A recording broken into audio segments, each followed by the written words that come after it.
বৃদ্ধি করে, সেচও কম লাগে, তারপরে পরিবেশ বান্ধব, আগাছা ও পোকামাকড় উপদ্রব কমে। তার বর্ষাকালে যখন বৃষ্টিপাত হয় তখন মালচিংয়ের মাধ্যমে কিন্তু চারাগুলো অনেক ক্ষতি করে না। ওই বৃষ্টি হলে মালচিংয়ের উপরেই পানিগুলো নিচে ড্রেনের ভিতরে পড়ে যায়। বর্ষাকালেও আসলে মালচিং প্রয়োজনীয়। গাছ অতিরিক্ত আলো পায়, সারও কম লাগে। আমরা যে একবার সার দিছি ওই সারটা তো আসলে মাটির নিচে রয়ে গেছে, আগাছাও খাইতে পারে নাই, অন্য কোনো যাইতে পারে নাই। কিন্তু আগাছা হলে কিন্তু আগাছায় কি সারটা কি করে নেয় না, কিন্তু মালচিং ব্যবহার করে আমরা যে করছি সারটা কিন্তু আসলে আগাছায় খাইতে পারে নাই, ওই গাছে আসলে শোষণ করে নিছে। তাই আমাদের সারও কম লাগে। ফসলের উপকারী অণুজীব সঠিক পরিমাণে বংশবৃদ্ধি করে এবং করতে পারে। তাই আমরা আসলে মালচিংয়ের ব্যবহারের সুবিধা আমরা অনেকগুলো পেয়েছি। এই বলে আমি আমার কথা শেষ করি। আসসালামু আলাইকুম। ওয়ালাইকুম আসসালাম, ধন্যবাদ হানিফুদ্দিন ভাইকে। এরপর আমি একটু হাফিজুর রহমান সাহেবের কাছে যাচ্ছি। উনি তো মালচিং পদ্ধতিতে ব্যবহার করে চাষাবাদ করেন না বা করেননি কখনো, এখানে মালচিং পদ্ধতিতে ব্যবহার করে চাষাবাদ হয়েছে। তো আমি একটু আপনার অনুভূতিটা জানতে চাচ্ছি। আপনি আপনার নিজে চাষাবাদ করেছেন, এখানে আমাদের মালচিং পদ্ধতিতে যেটা চাষাবাদ হয়েছে সেটা দেখেছেন। তো আপনার আসলে নিজের যে মতামত সেটা সম্পর্কে একটু আমরা জানতে চাই। মালচিং অনেক উপকার আছে, আমি আগে করি নাই, এইবারই প্রথম দেখলাম।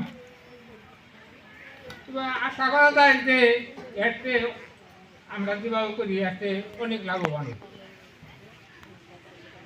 আমি প্রতি সপ্তাহে একবার করে আসি। আমরা যে পদ্ধতি করছি খরচ অনেক বেশি, এইটাতে আমাদের খরচ বেশি, কারণ আমাদের প্রতি মাসে একবার নিয়ে নাকি এরা নিরায় না। সার আমরা ওই পানি দিলে কম বেশি তেমন যায় না। এই হিসাবে এই পদ্ধতি অনেক লাভবান। আসসালামু আলাইকুম। প্রথমে হাবিল উদ্দিন ভাইয়ের কাছে যেতে চাই। হাবিল উদ্দিন ভাই নতুন এসেছেন, তারপরে ক্ষেত পরিদর্শন করেছেন হয়তোবা। তো এই পদ্ধতি বা আমাদের যে ক্ষেতটা দেখলেন সেখানে তার একটু আমি মতামত জানতে চাচ্ছি। এলাকায় নতুন মোহাম্মদ হাবিল উদ্দিন, উপসহকারী কৃষি কর্মকর্তা। আসছি প্রায় 2 মাসের মতো হয়েছে, কিন্তু এলাকার আমি কোনো একটা কারি এখন পর্যন্ত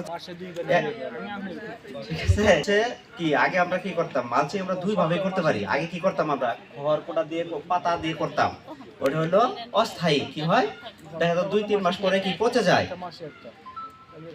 তারপর দেখা যায় আবার আগাছা হয়। কিন্তু আমরা এখন শিখেছি, প্রযুক্তি কিন্তু দিন দিন আগাচ্ছে। প্রযুক্তি কি আরেকটা নতুন প্রযুক্তি হচ্ছে আমাদের মালচিং এর কথা আমরা কখনো ভাবতাম যে পলিথিন দিয়ে মালচিং করা যাবে, এটাও একটা নতুন প্রযুক্তি। আমরা তো সবাই দেখে আসলাম কি আছে, দুইটা উপকার। এই যে এখানে উপকার করে লেখছে 15 দিনে অর্থাৎ মাসে 2 বার সেচ দিলে হয়। আর সেচটা দিলে কি হয়, এমনি আমরা তো আগে এমনি ঢালাও সেচ দিতাম, আর এটা কি হয়, ওই লাইনের ভিতরে পানি দেওয়া হয়। দিলে কি হয়, 2 সাইড থেকে ওই ভেটের 2 থেকে আমাদের কি হয়, পানিগুলো শোষণ করে কি হয়, মরিচ গাছের শিকড়গুলো আগলাতে থাকে। মাটিটা যেহেতু আমাদের চাপ খাইলো না,